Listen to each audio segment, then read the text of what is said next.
მოგესალმებით თქვენ ყურებთ ვახოს ანაიას ამბებს დღის 2 საათზე მოსამართლეების თემა ისევ გააქტიურდა მთავარი პრეტენზია კვლავ იუსტიციის უმაღლეს საბჭოსთანაა. შეჩერდეს მოსამართლეთა დანიშვნის პროცესი იუსტიციის საბჭოში არასამთავრობო სექტორი კანონმდებლობის დახვეწას მოითხოვს. კოალიცია დამოუკიდებელი და გამჭვირვალე მართლმსაჯულებისთვის ახალ კამპანიას იწყებს. შეხვედრა ამ წუთებში სასტუმრო ჰოლიდეი ინში იწყება. ჩვენ ახლა პირდაპირ ეთერში ჩაგვერთვება ახალგაზრდა იურისტთა ასოციაციის თავმჯდომარე ანა ნაცვლიშვილი. ანა, მოგესალმებით, დიდი მადლობა რომ ხართ ჩვენი სტუმარი. მოგესალმებით ვახო.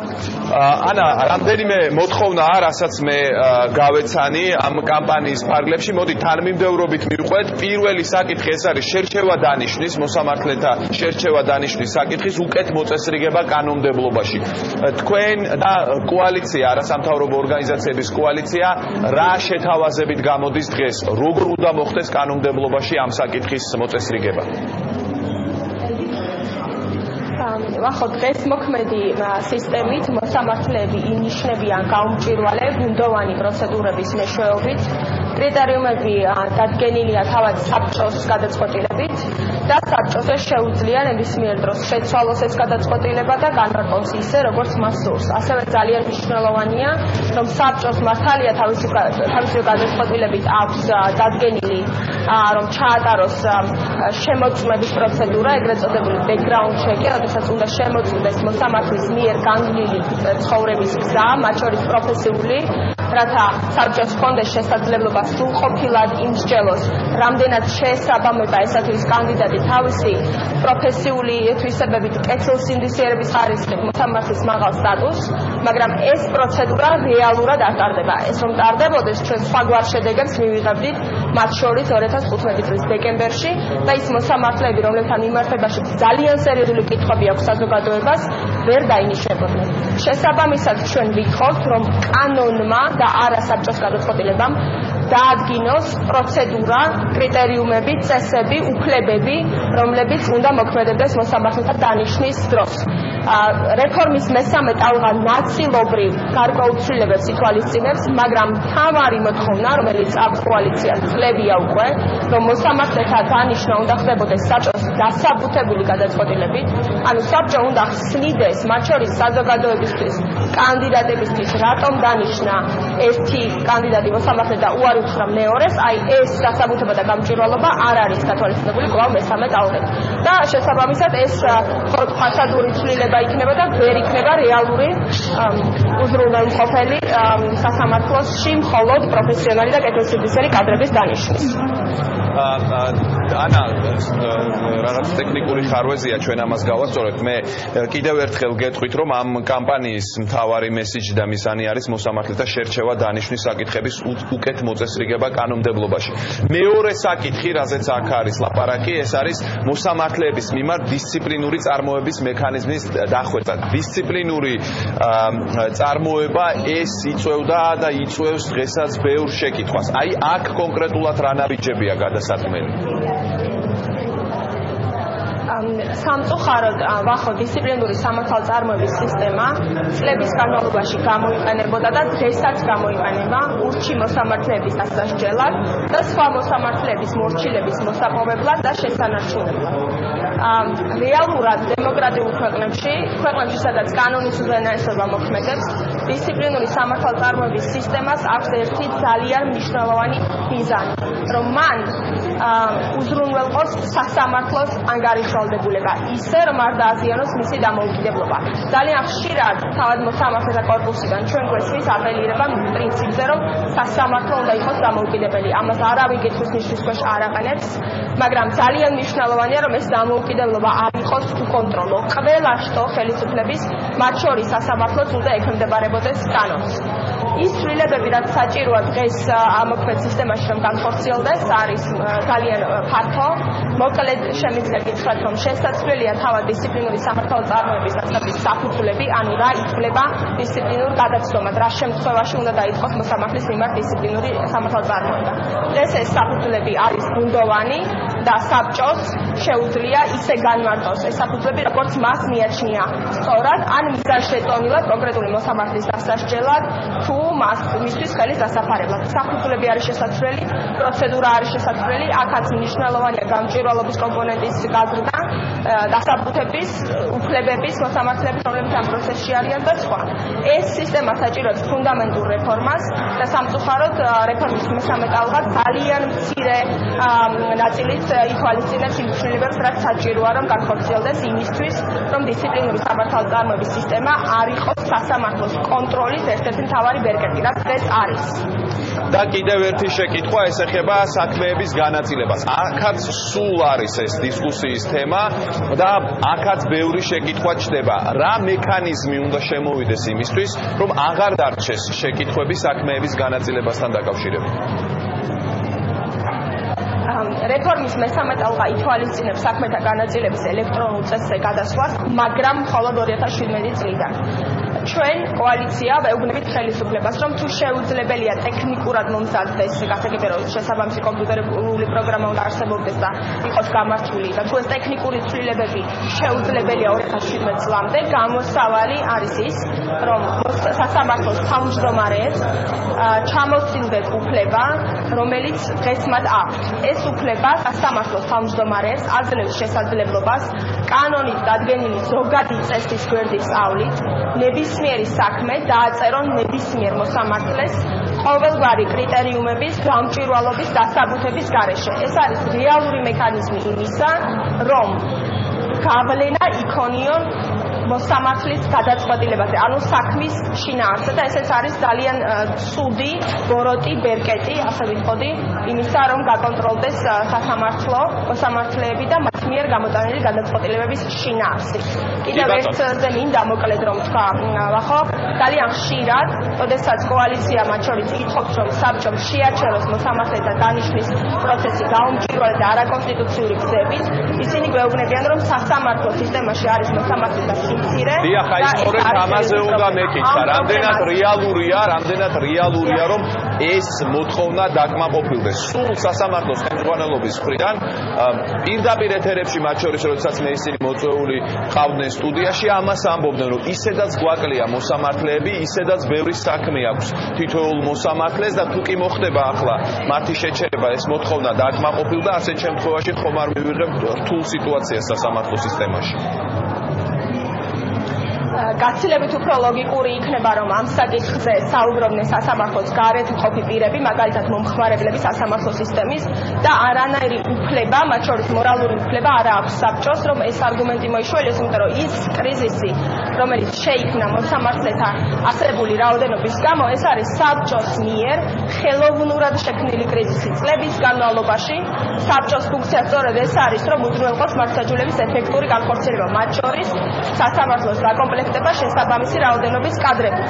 და საბჭოს უნდა ჰქონდეს გაწერილი გეგმა, გრძელვადიანი ხედვა და თანმიმდევრული ნაბიჯები გადაედგა ამ წლების განმავლობაში იმისთვის, რომ ეს რთული მდგომარეობა დღეს არ შექმნილიყო. მათ თავად შექმნეს ხელოვნურად ეს კრიზისი და ახლა მათ მიერვე შექმნილ კრიზისს იყენებენ იმისთვის, რომ კიდევ უფრო დიდი კრიზისის წინაშე დააყენოს სასამართლო, დანიშნავენ რა იქ ადამიანებს, რომელთა პროფესიული მომზადება და გასწავლია კეთილსინდისიერება ძალიან დიდი კითხვის ნიშნის ქვეშ.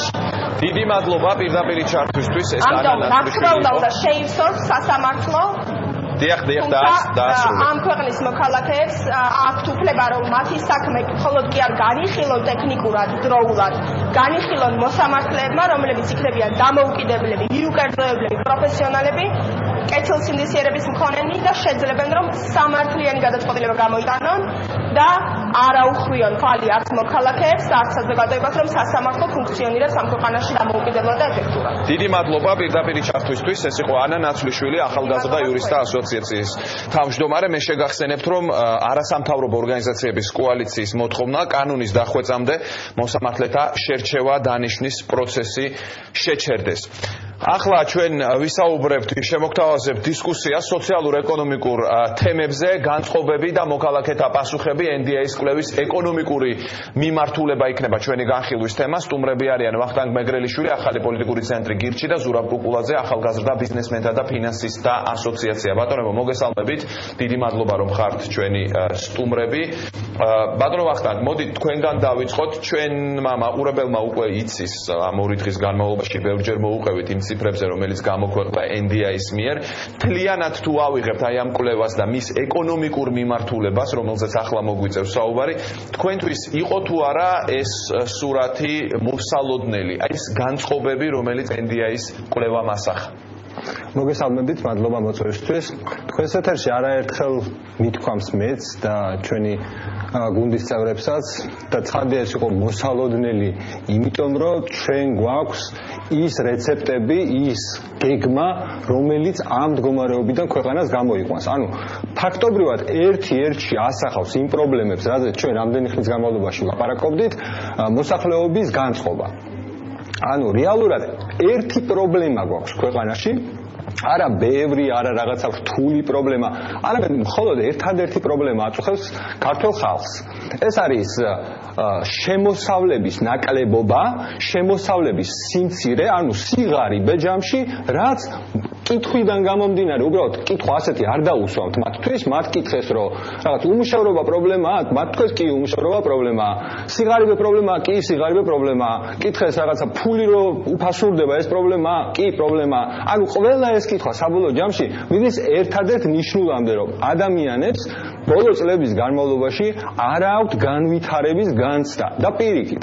და მე არ ვიცი, არ მიმიდევნებია თვალი თქვენ როგორ გაანალიზეთ ეს კვლევა, მაგრამ როდესაც ქვეყანაში გვაქვს მაგალითად 2-3%-იანი ზრდა, ეს რას ნიშნავს? ეს ნიშნავს, რომ მაგალითად ისეთ ცენტრში, ეკონომიკურ ცენტრში, როგორიც არის თბილისი, ეკონომიკა იზრდება უფრო სწრაფად, ვიდრე მაგალითად სოფლად და მცირე პატარა ქალაქებში. და თუ დააკვირდებით, ადამიანების უკმაყოფილება ყველაზე მაღალი არის საქართველოს პატარა ქალაქებში. ანუ ყველგან დიდია უკმაყოფილება, მაგრამ ეს იმას ნიშნავს, რომ განსაკუთრებულად უარესდება მდგომარეობა საქართველოს რეგიონებში. ეს საბოლოო ჯამში მიგიყვანს ერთადერთ დასკვნამდე, ერთადერთ პასუხამდე, რომ საჭიროა ქვეყანამ აწარმოოს თავისუფალი ეკონომიკური პოლიტიკა. რაც ნიშნავს იმას, რომ ჩვენ უნდა ვიყოთ მოწინავეთა რიგებში. ჩვენ იმდენი მინუსი გვაქვს, სხვა, ანუ ჩვენზე არ დამოკიდებული ის, რომ თქვათ მეზობელი რუსეთი ყავს, ის რომ მაგალითად რაღაც რეგიონში რაღაც ხდება, თქვათ რომელიც მაგალითად ინვესტორებს დააფრთხობს. ანუ ჩვენ იმდენი მინუსი გვაქვს, რომელზეც ჩვენ არაფრის გაკეთება დღეს არ შეგვიძლია, რომ ერთადერთი ჩვენი საზრუნავი და ამოცანა უნდა იყოს სწრაფი ეკონომიკური განვითარება, რომ 2000 რაღაცა 100 წელს კი არ მივიდეთ დღევანდელი ევროკავშირის დონეზე, არამედ ჩვენ და ჩვენი შვილები სთაობა მოესწროს ჩვეულებრივ ნორმალურ ცხოვრებას, რაც არის სტანდარტი დასავლეთში. დაგიბრუნდეთ, ბატონ ზურაბ, აი თავდაპირველად იმისთვის რომ განვარცხოთ ჩვენი საუბარი, უბრალოდ თქვენი დამოკიდებულება ამ კვლევისადმი მაინტერესებს, იწვევს თუ არა ზოგადად ეს კვლევა თქვენში ნდობას, ეს რომ გავარკვიოთ იმისთვის რომ შემდეგ გადავიდეთ სხვა საკითხებზე. ზოგადად რა თქმა უნდა ქვეყანაში სოციალურ-ეკონომიკური მდგომარეობა არის საკმაოდ ნეგატიური, თუმცა ამ კვლევას ბოლომდე ვერ ვენდობი გამომდინარე კითხვების ფორმულირებიდან რაც იყო დასული. ამაზე ბატონ ვახტანგმა ისაუბრა კიდეც, ჩემი აზრით კითხვები არის მხოლოდ ასე ვთქვათ შედეგების გამოსავლენა და არა მიზეზების. ჩემთვის გაცილებით საინტერესო იქნებოდა მოსახლეობის განწყობა იმის გასარკვევად თუ რამ გამოიწვია თქვათ მათი და ასეთი დამოკიდებულებები.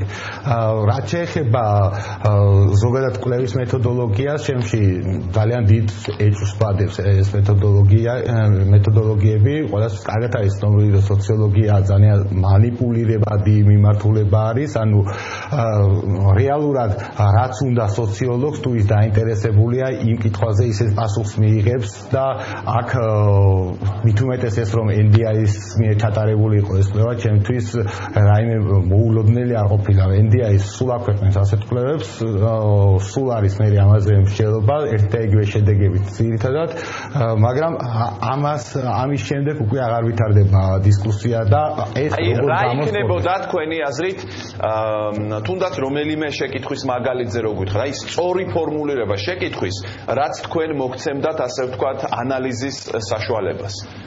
აი კონკრეტული შეკითხვების ნეგატიურიდან და პოზიტიურ ხარებზე საუბარი არ მინდა, თუმცა თავარი არის მან ის რომ ჩვენ ვეძებოთ ასეთი სოციოლოგიური კვლევებით მიზეზები და არა შედეგები. შედეგები ყველამ კარგად იცის რაც არის და ვთქვათ იმას რომ მოსახლეობის გარკვეულ ნაწილს კი არა საკმაოდ დიდ ნაწილს აქვს მნიშვნელოვანი სოციალური სიდუხჭირე, ამაზე არავინ არ დაობს. თავარი არის ასეთი კვლევები ჩატარდეს მიზეზები გამოსავლენა. აი ესე იგი ჩვენ ციფრებზე შეიძლება ის იყოს ხო კამათის საკითხი, მაგრამ აი ძირითადი ტენდენციები რაც ამ კვლევამ ასახა. რა პასუხებიც აქ არის? მოდით ციფრებზე არ ვისაუბროთ ხოლმე, აი ტენდენციებზე ვისაუბროთ. ეს სურათი მაგალითად მთავრობას უნდა გამოადგეს თუ არა სახელმძღვანელოდ თავისი მუშაობის დროს.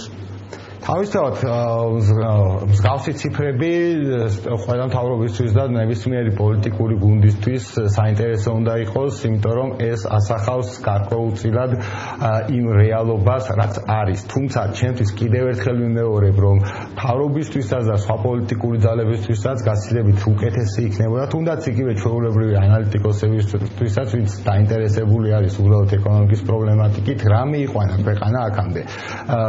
ვთქვათ იგივე მთავრობის გამოცხადებული პოლიტიკა, ვთქვათ, ბიზნესის თავისუფლების შესახებ, თუ ვთქვათ, პირიქით ბიზნესის უფრო მსხვილი ბიზნესების კიდევ უფრო გამსხვილებამ და ასეთი მე ვფიქრობ, რომ მსგავსი დისკუსიები უფრო სასარგებლოა. კი ბატონო, მოდი დავსვათ ეს შეკითხვა, რა მიიყვანა ამ მდგომარეობამდე. აი თქვენი მიერ დასმულ შეკითხვაზე თავად გააქვთ პასუხი.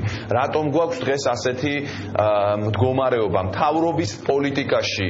ხედავთ თუ არა ისეთ შეცდომებს, რამაც საგარეო ფაქტორებთან ერთად იმოქმედა და ქვეყანა აღმოჩნდა ისეთ ეკონომიკურ მდგომარეობაში, რომელშიც ახლა ვართ. კი ბატონო, პირველ რიგში მინდა ვთქვა, რომ ანუ ჩვენს ქვეყანაში მიმდინარე, ასე ვთქვათ, ეკონომიკურ სიტუაციაში ერთ-ერთი ყველაზე არა მნიშვნელოვანი წვლილი მიუძღვის საგარეო ფაქტორებს, თუმცა ამაზე საუბარი არ გვინდა. მე ვფიქრობ, რომ 2012 წლის შემდეგ, რაც ყველაზე მნიშვნელოვანია ჩემთვის, ვერ მოხერხდა სახელმწიფოს და ბიზნესის ურთიერთობის ფორმის შეცვლა. პირიქით, თუ ადრე თქვათ დეკლარირებული იყო, რომ ბიზნესი უნდა იყოს თავისუფალი და ბიზნესმა რაც უნდა ის უნდა აკეთოს, დღევანდელ სიტუაციაში კიდევ უფრო თავისუფალი გახდა ბიზნესი და შედეგად მივიღეთ ის, რომ წვრილი საწარმოები მასობრივად იხურება და მსხვილები კიდევ უფრო მსხვილდება. ამ მსგავსი ტენდენცია არის პრაქტიკულად ყველა ბაზრის ყველა სეგმენტზე და შესაბამისად ეს იწვევს მცირე ბიზნესის, თქვათ, მდგომარეობის გაუმჯობესება, იწვევს იმ ტიპის პრობლემებს, რაზეც დღეს ვსაუბრობთ. რა უნდა გაეკეთებინა სახელმწიფოს ამ შემთხვევაში, ანუ რა?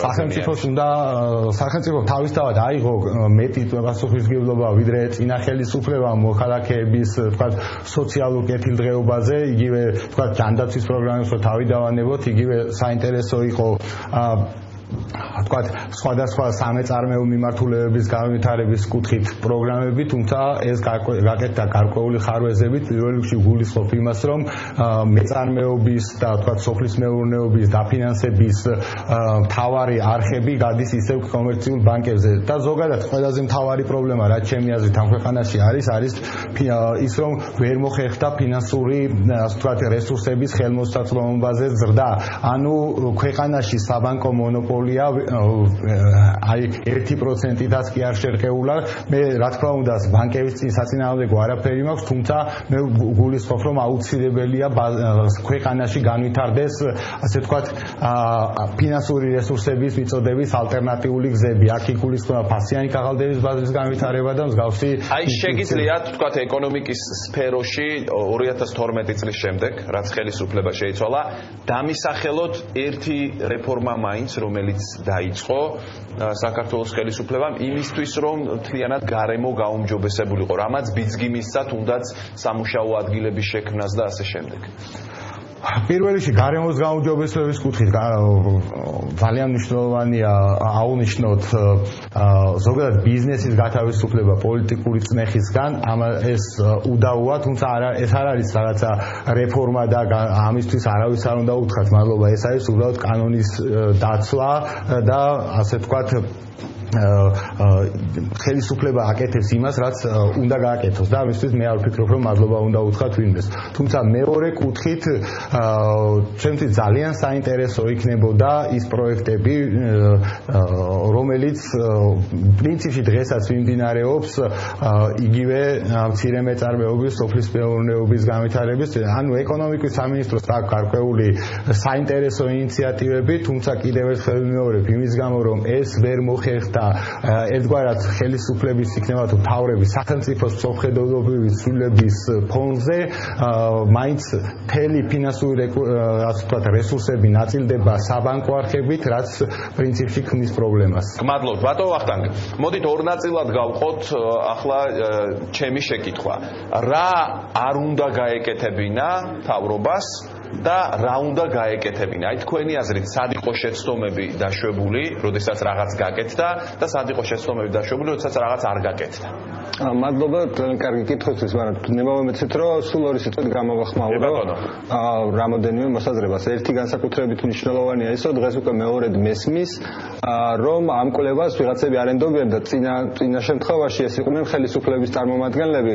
მე მესმის, რომ ეს კვლევა ადამიანი, რომელიც ამ კვლევას რაღაც დეტალურად გაეცნობა, გასაგებია, რომ ეს არის ლურსმნები რაღაც ხელისუფლების კუბოში, მაგრამ მეორეს მხრივ სარკეში რო უყურებ შენ თავს და არ გჯერა რომ ეს შეხარ, ეს ძალიან უცნაურად ჟღერს, ხო?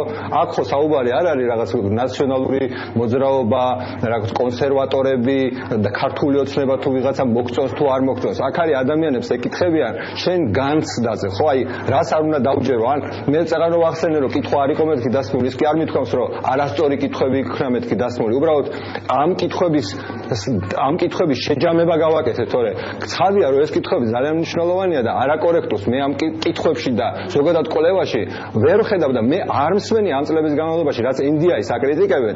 ერთი შემთხვევა მაინც რომ ვინმეს ეს პროფესიონალურად გაეკეთებინა, ძირითადად ვისმენთ ბოდვას.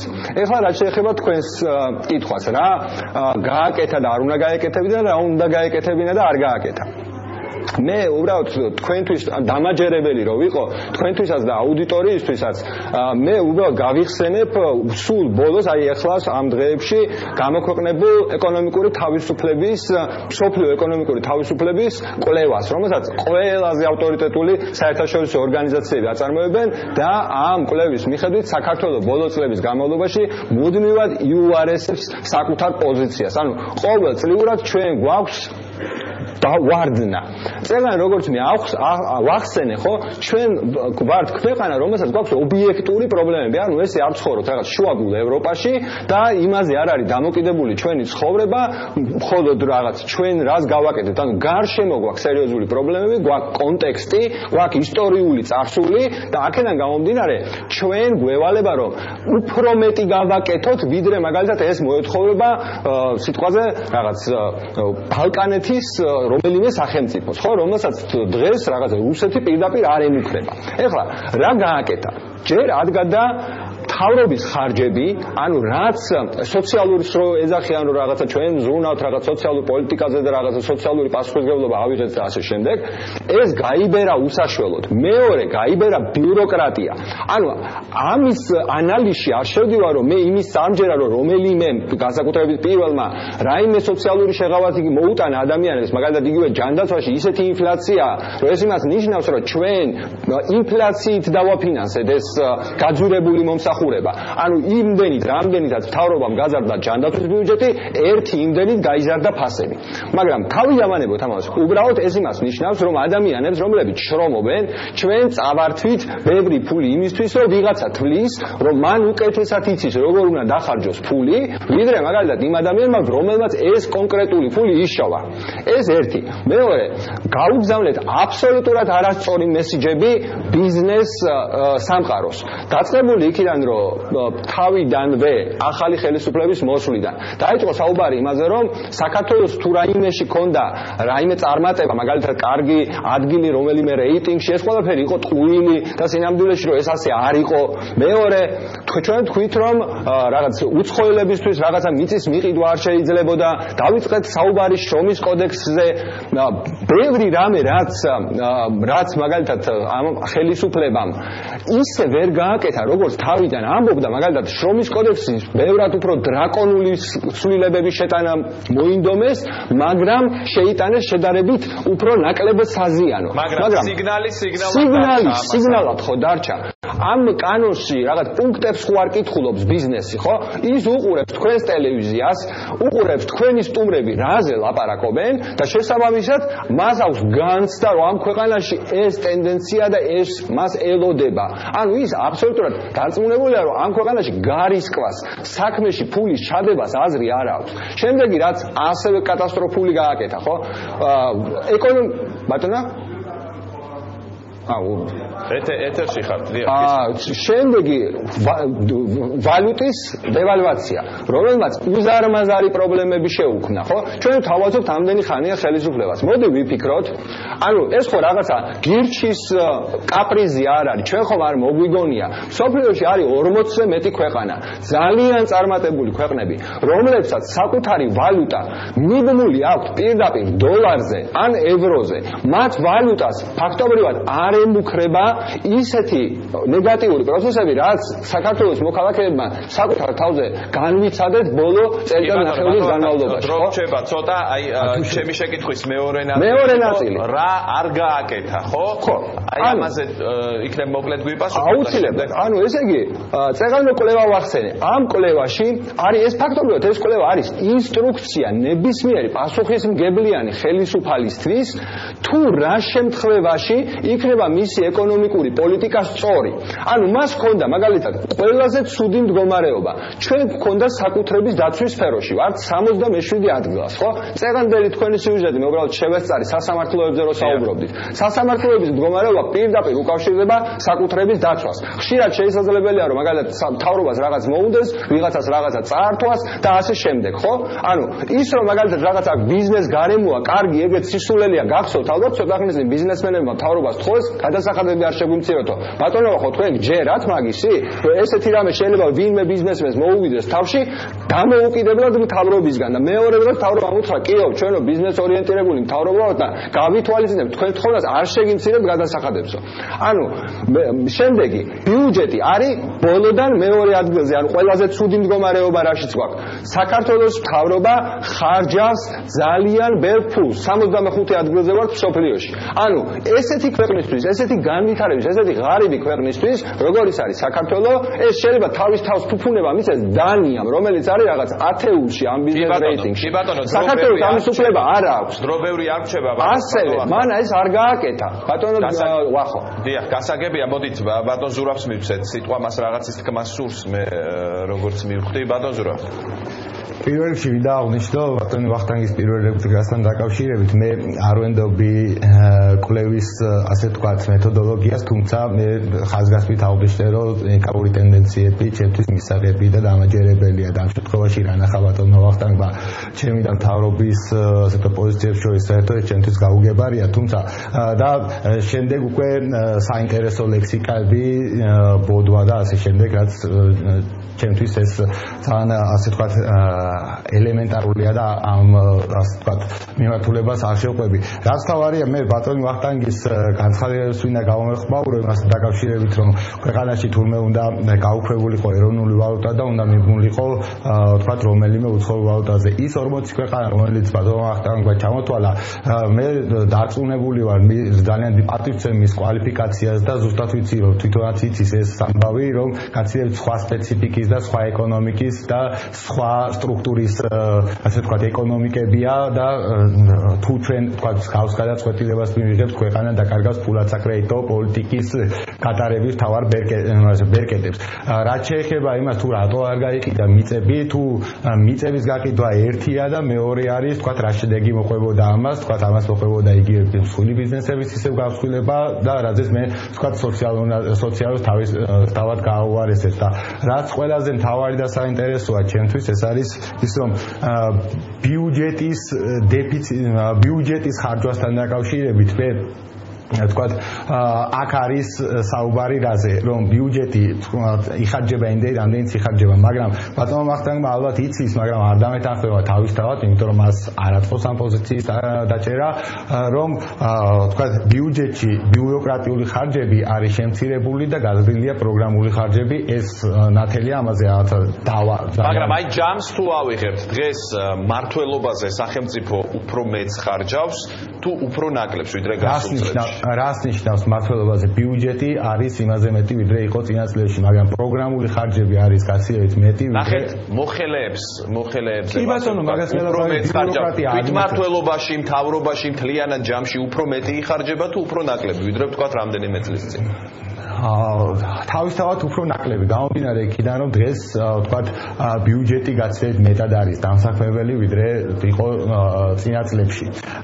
და ეს არ არის იმხელა ტრაგედია რამხელაც ვთქვათ შეიძლება ბატონო ვახტანგმა ან მისმა თანამოაზრეებმა შედარებით მემარჯვენე ლოგიკის მომხრეებმა წარმოგვიჩინონ საზოგადოებას და მე ბოლო მომენტის კი ბატონო ჩემი თხოვნა არ რომ იქნებ მოკლედ გითხრათ დროს გადავაჭარბეთ რაც ჩვენთვის იყო განკუთვნილი ბატონ ზურაბ იქნებ მოკლედ გითხრათ შემდეგ რეპლიკისთვის ბატონ ვახტანგსაც უნდა მივცე დრო პირველ რიგში მე ვფიქრობ რომ ბატონ ვახტანგს აღარ უპასუხებ მე ვფიქრობ მე ვიტყვი იმაზე თუ რა შეიძლება იყოს მიმდინარე ეტაპზე ასე ვთქვათ გამოსავალი მე ვფიქრობ რომ სახელმწიფო მეტი პასუხისმგებლობა უნდა გამოიჩინოს და ერთგვარად უნდა იქცეს შედარებით მცირე სოციალური ჯგუფების და უბრალოდ მცირე ბიზნეს ჯგუფების ინტერესების გამტარებლად ვინაიდან გამოხატული ტენდენცია რომ მსხვილი ბიზნესი კიდევ უფრო მსხვილდება და მცირე ბიზნესი მოიხსენებათ